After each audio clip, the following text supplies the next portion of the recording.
पिछले भाग में आपने देखा कि कैसे अकेली विभित्सना ने उस क्रूर राजा और उसकी विशालकाय सेना की धज्जियां उड़ाकर रख दी।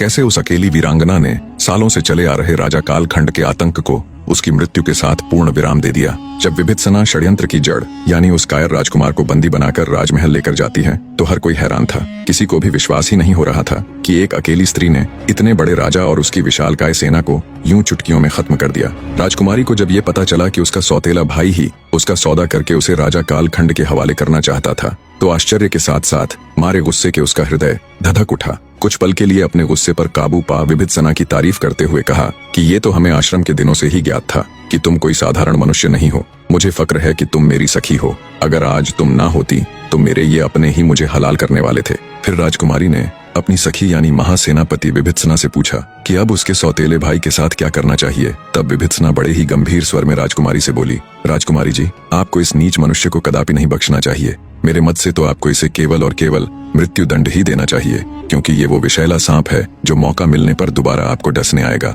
आपको न केवल इसे मृत्यु दंड देना चाहिए बल्कि इसकी मृत्यु को ऐसी मिसाल बना देना चाहिए कि फिर कभी कोई आपके साथ गद्दारी करने की सपने में भी न सोचे। विभित्सना की बात उचित जान राजकुमारी ने तुरंत सेना अध्यक्ष को हुक्म दिया कि समस्त राज्य में घोषणा करवा दो कि कल सायंकाल को राजकुमार रुद्रसेन को उसकी द्रोहकारिता के दंड स्वरूप नगर के मध्य चौराहे पर फांसी दी जाएगी। राजकुमारी के आदेश अनुसार पूरे राज्य में ढिंढोरा पिटवा दिया गया। जब ये खबर रानी त्रिलोचना को पता लगी तो उसके पैरों नीचे से जमीन खिसक गई। वो आनन फानन में भागी भागी राजकुमारी रुद्रलेखा के पास गई और हाथ जोड़कर करुणामयी स्वर में बोली, ये मैं क्या सुन रही हूँ बेटी? क्या तुम अपने ही भाई को मृत्यु की सजा दोगी? माना कि उसे गलती हुई है, पर क्या इतनी निष्ठुर दंड व्यवस्था उचित है? सौतेला ही सही, पर है तो वो तुम्हारा भाई ना। उसके अंदर भी वही खून है जो तुम्हारे अंदर है।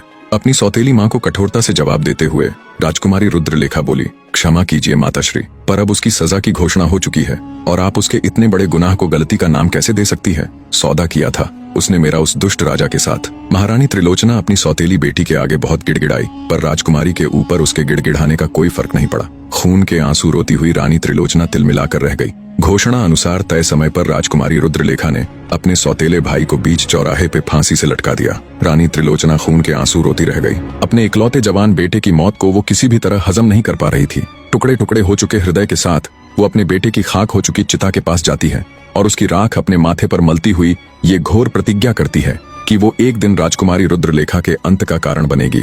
अब उसके जीवन का केवल एक ही मकसद है, राजकुमारी रुद्रलेखा की दर्दनाक मौत। प्रतिशोध की अग्नि में जल रही रानी त्रिलोचना अपने बूढ़े हो चुके पिता यानी राजा त्रिलोचन सिंह के पास जाती है और उनसे मदद की गुहार लगाती है। यूं अपनी बेटी को तड़पता देख उसका पिता बोला, क्षमा करना पुत्री, मेरी देह वृद्ध हो चुकी है। अब मेरे अंदर इतनी ताकत नहीं कि मैं अरण्यपुर राज्य के ऊपर हमला कर सकूं, पर अगर मैं युवा भी होता तो भी शायद राजकुमारी रुद्रलेखा का कुछ नहीं बिगाड़ पाता, क्योंकि उसके साथ वो मायावी विभित्सना जो ठहरी वो कोई साधारण स्त्री नहीं है, वो तो साक्षात मृत्यु है, जिस अकेली ने कुछ ही देर में शक्तिशाली राजा कालखंड का उसकी विशालकाय सेना के साथ संहार कर दिया। वो कोई साधारण स्त्री कैसे हो सकती है?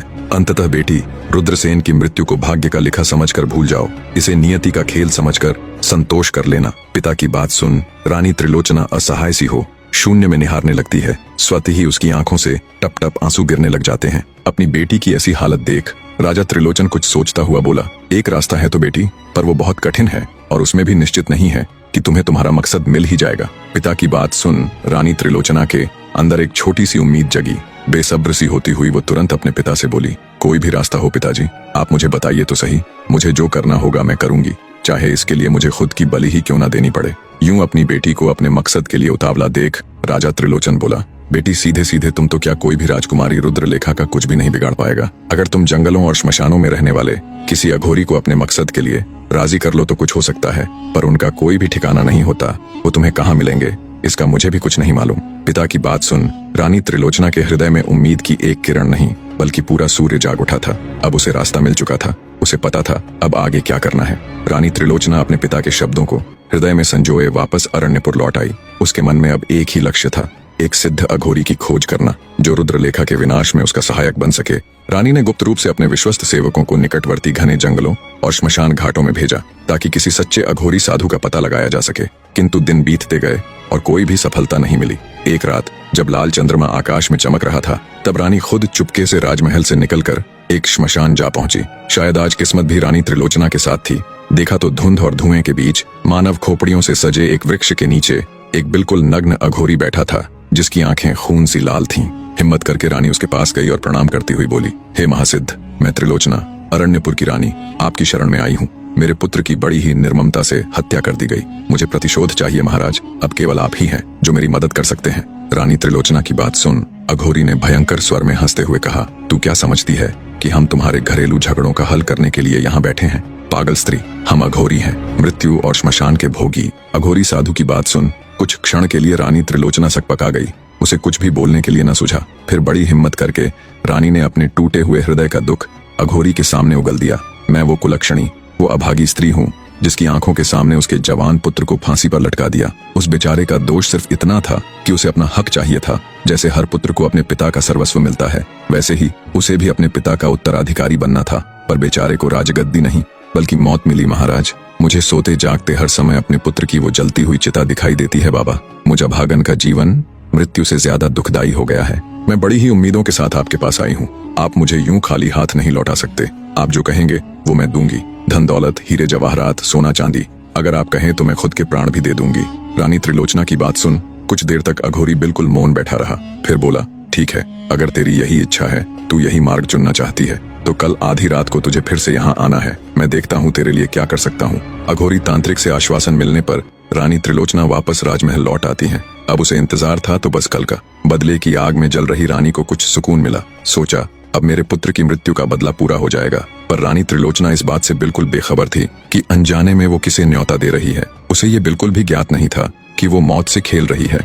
जिस अघोरी से वो मिलकर आई थी वो कोई साधारण अघोरी नहीं था। वो उस दुष्ट दानव त्रैलोक्यसुर का भक्त था जो हमेशा उसी की साधना करता था। रानी त्रिलोचना के जाने के बाद वो तांत्रिक अघोरी अपनी साधना शक्ति से हजारों मील दूर अपने गुरु, अपने भगवान यानी उस दुष्ट दानव त्रैलोक्यसुर के पास गया और कहा, महाराज, यहाँ से हजारों मील दूर अरण्यपुर नामक एक राज्य है। वहाँ की रानी अपने पुत्र की मृत्यु का बदला लेने के लिए तड़प रही है। किसी तांत्रिक को खोजते खोजते वो मेरे पास चली आई।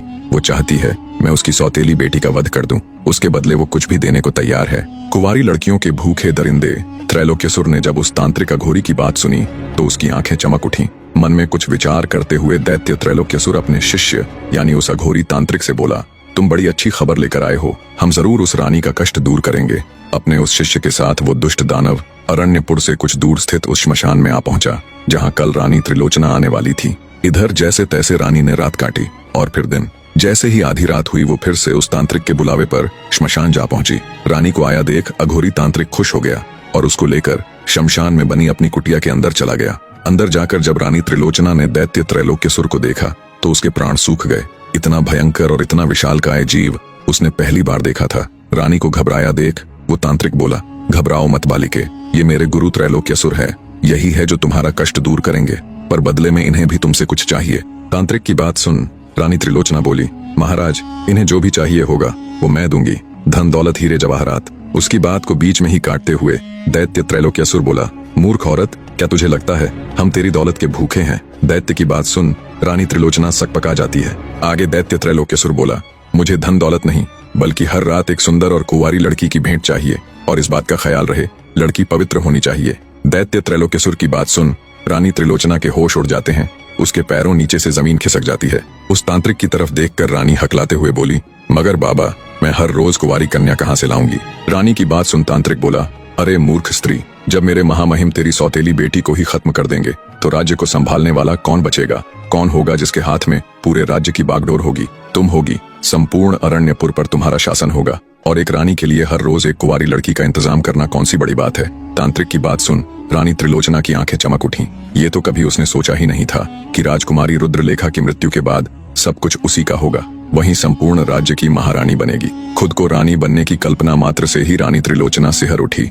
उसने हर्षित होते हुए तांत्रिक को वायदा किया कि वो हर रोज वायदे के मुताबिक एक पवित्र कुंवारी कन्या को महामहिम दैत्य त्रैलोक्यसुर के पास भेज दिया करेगी। इस तरह रानी त्रिलोचना दैत्य त्रैलोक्यसुर की बातों में आ जाती है। दैत्य त्रैलोक्यसुर जिसे हर रोज अपने शिकार के लिए बाहर जाना पड़ता था, अब उसे उसका शिकार बैठे बिठाए ही मिल जाया करेगा। रानी त्रिलोचना खुशी खुशी वापस राजमहल लौट आती हैं। कहाँ वो अब तक सिर्फ बदले की ही सोच रही थी और कहाँ अब वो संपूर्ण राज्य की रानी बनने वाली थी।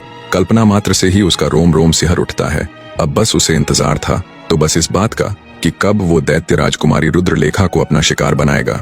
उधर दैत्य त्रैलोक्यसुर भी उचित अवसर की तलाश में रहने लगा और जल्दी ही वो दिन आ भी गया। एक दिन राजकुमारी रुद्रलेखा ने विभित्सना से कहा कि आज उसका शिकार पर जाने का मन है। राजकुमारी की बात सुन बिना किसी आपत्ति के विभित्सना बोली, ठीक है राजकुमारी जी, चलो फिर। राजकुमारी रुद्रलेखा बोली, नहीं सखी, आज हम अकेले ही शिकार पर जाना चाहते हैं। विभित्सना ने मना किया, पर राजकुमारी अपनी जिद पर अड़ी रही। कहते हैं ना, जब होने का समय आता है तो उसे कोई टाल नहीं सकता, वो तो होकर ही रहती है। अंततः कुछ सिपाहियों के साथ विभित्सना ने राजकुमारी रुद्रलेखा को शिकार पर जाने की इजाजत दे दी। बेशक वो राजकुमारी थी, पर हर छोटे से छोटा काम भी वो अपनी सखी विभित्सना से पूछकर ही करती थी।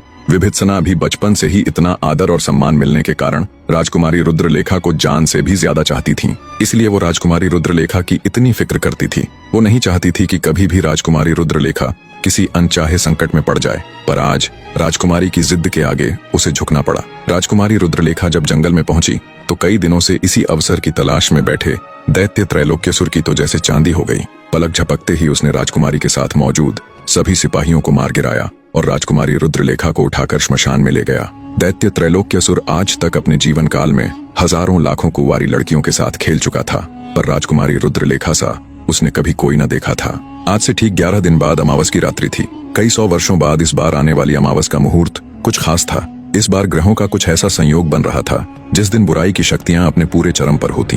दैत्य त्रैलोक्यसुर को वर्षों से इस खास अमावस का इंतजार था। अमावस से ठीक कुछ दिन पहले ही उसे राजकुमारी रुद्रलेखा मिली तो उसके लिए सोने पर सुहागा वाली कहावत चरितार्थ हो गई।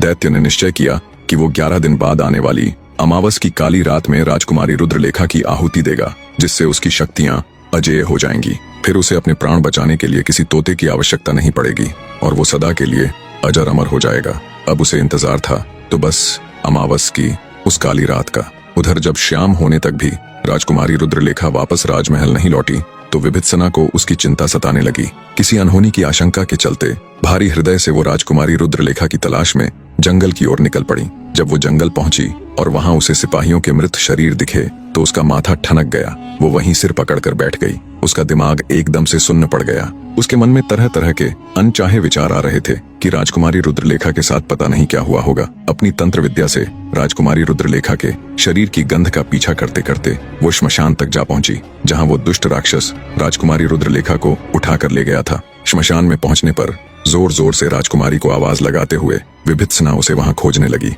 कुटिया के अंदर अचेत अवस्था में पड़ी राजकुमारी रुद्रलेखा तो उसकी आवाज कैसे सुन पाती, पर जब दैत्य त्रैलोक्यसुर ने बाहर से किसी के चीखने और बार बार राजकुमारी रुद्रलेखा को पुकारे जाने की आवाज सुनी तो गुस्से के साथ वो गुर्राते हुए बाहर आया। सुनसान पड़ी श्मशान में जब विभित्सना ने इतने विशालकाय दुष्ट राक्षस को देखा तो वो एकदम सुन्न पड़ गई। आज से पहले उसने इतना विशाल और खतरनाक जीव पहले कभी न देखा था। आश्रम के दिनों में छोटे मोटे दानवों से उसका पाला जरूर पड़ा था, पर ऐसा कुछ उसने पहले कभी ना देखा था। उसको देखते ही विभित्सना को समझते देर न लगी कि हो न हो सब इसी का किया धरा है। गर्जना करते हुए विभित्सना उस दुष्ट दानव से बोली, कौन है तू, किस लिए आया है यहाँ, और क्या किया तूने मेरी सखी के साथ, कहाँ है वो? एक पिद्दी सी लड़की को यूं अपने सामने गरजते देख दैत्य त्रैलोक्यसुर बोला, उसे तो मैंने कब का खत्म कर दिया, अब तेरी बारी है। ये कहते हुए वो राक्षस विभित्सना की तरफ बढ़ने लगा। उस विशाल दानव को अपनी तरफ बढ़ते देख विभित्सना ने दैत्य त्रैलोक्यसुर के ऊपर अपने अभेद्य बाणों से वार किया, पर उस दुष्ट दानव के ऊपर विभित्सना द्वारा छोड़े गए बाणों का कोई असर न हुआ। उल्टा गुस्से से दहाड़ता हुआ दानव बोला, ओ तो शस्त्र विद्या भी जानती है तू, पर भिड़ी होगी आज से पहले किसी छोटे मोटे योद्धा से।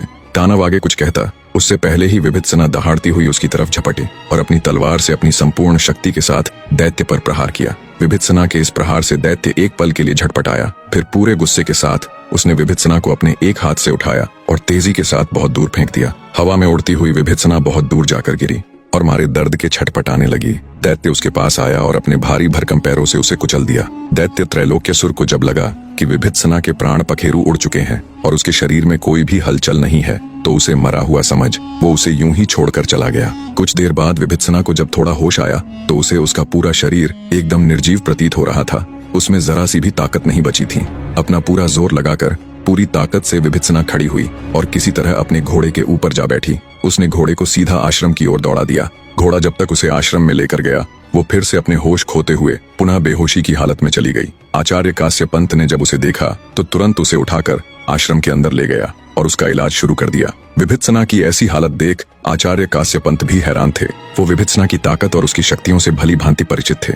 उन्हें बिल्कुल भी समझ में नहीं आ रहा था कि आखिर किसने विभित्सना की ये हालत की है। ऐसा कौन दुष्ट आ गया जिसने उसकी शिष्या की ये हालत कर दी कि अब शायद उसका बचना भी मुश्किल नजर आ रहा था। कड़े इलाज के 48 घंटे बीतने पर विभित्सना को होश आया। जैसे ही उसे होश आया वो राजकुमारी रुद्रलेखा को पुकारने लगी। एक सेवक ने भागकर आचार्य काश्यप पंत को बताया कि उसे होश आ गया है, तो आचार्य जी तेजी के साथ तुरंत विभित्सना के पास आए। उसे होश में आया देख वो अत्यंत हर्षित हुए। विभित्सना अब भी लगातार राजकुमारी रुद्रलेखा को पुकारे जा रही थी। उसको यूं तड़पती देख आचार्य काश्यप पंत ने उसे शांत करवाया और आराम करने की सलाह दी। कुछ घंटे और बीतने के बाद विभित्सना को जब थोड़ा ठीक महसूस हुआ तो उसने अपने साथ बीती पूरी घटना से आचार्य काश्यप पंत को अवगत करवाया। पूरी बात जानकर आचार्य काश्यप पंत घोर चिंता में डूब गए। उन्हें भी कुछ समझ न आया तो विभित्सना को आराम करने की सलाह देकर अपने महागुरु के पास जाने का विचार किया। पर विभित्सना भी खुद को ठीक बताते हुए जिद करके आचार्य जी के साथ उनके महागुरु से मिलने चल पड़ी। कुछ ही समय में आचार्य काश्यप पंत विभित्सना को ले पहाड़ी पर स्थित अपने महागुरु की कुटिया में पहुंच गए। आचार्य काश्यप पंत के महागुरु मुनि अंगिरा बहुत ही पहुंचे हुए सिद्ध महात्मा थे, जो पहले से ही आचार्य काश्यप पंत और विभित्सना के आने का मकसद जानते थे। सबसे पहले तो उन्होंने अपनी सिद्धियों से विभित्सना को बिल्कुल पहले की तरह स्वस्थ कर दिया और गंभीर स्वर में बोले, तुम जिस दुष्ट दानव से मिली थी वो कोई साधारण राक्षस नहीं है, बल्कि वो स्वयं मौत का उपहास है। हजारों सालों कठिन तप करके उसने अनेकों शक्तियां हासिल कर ली हैं। उसकी उन्हीं शक्तियों में से एक शक्ति वो भी है जिससे वो मृत्यु को धोखा देकर मरी हुई कन्याओं को फिर से जीवित कर लेता है। आगे मुनि अंगिरा बोले, बेटी, बड़ी ही आसानी के साथ मैं तुमसे ये कह सकता हूँ कि तुम अपनी सखी को भूलकर अपने रास्ते वापस लौट जाओ, पर मैं ऐसा कदापि नहीं कहूंगा, क्योंकि मैं जानता हूँ इस समय समस्त धरा पर केवल और केवल तुम ही हो जो उस दुष्ट दानव का अंत करने में सक्षम है।